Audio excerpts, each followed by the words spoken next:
বৈষম্য বিরোধী ছাত্র আন্দোলনের ডাকে অসহযোগ আন্দোলনের প্রথম দিনেই গোটা খুলনার নিয়ন্ত্রণ নিয়েছেন ছাত্ররা। সেই সঙ্গে পুড়িয়ে দেওয়া হয়েছে খুলনা জেলা ও মহানগর আওয়ামী লীগের অফিস। পাশাপাশি খুলনার কোথাও চোখে পড়েনি আইন শৃঙ্খলা রক্ষাকারী বাহিনীকে।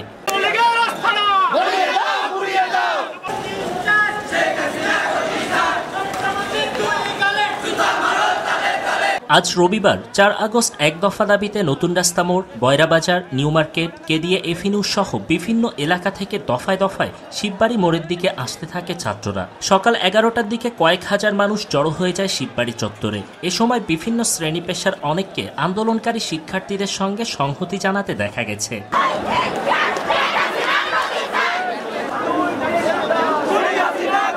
সকাল 11:30টার দিকে শিক্ষার্থীদের স্লোগানে উত্তাল হয়ে ওঠে শিববাড়ি মোড়। প্রধানমন্ত্রী শেখ হাসিনার পদত্যাগ সহ বিভিন্ন দাবিতে স্লোগান দেন উপস্থিত আন্দোলনকারীরা। উল্লেখযোগ্য স্লোগানের মধ্যে ছিল দফা ১, দাবি ১, শেখ হাসিনার পদত্যাগ, দিয়েছি তো রক্ত, আরো দেব রক্ত।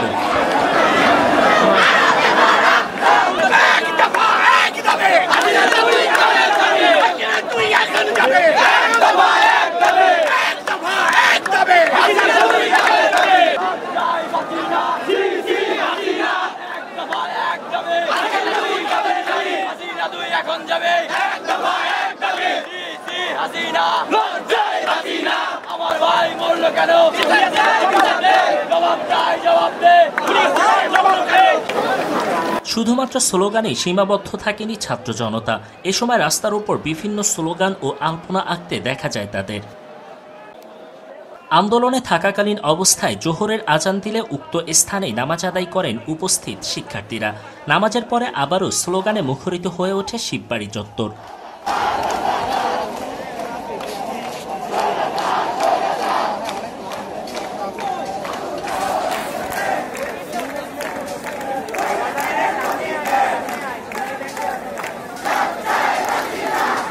এদিকে জেলা ও মহানগর আওয়ামী লীগের পার্টি অফিস পুড়িয়ে দিয়েছে আন্দোলনকারীরা। দুপুর 12টার দিকে ছাত্র জনতার একটি অংশ আওয়ামী লীগ অফিসে ঢুকে পড়ে। এ সময় তারা প্রথমে ভাঙচুর ও পরবর্তীতে অগ্নিসংযোগ ঘটায়।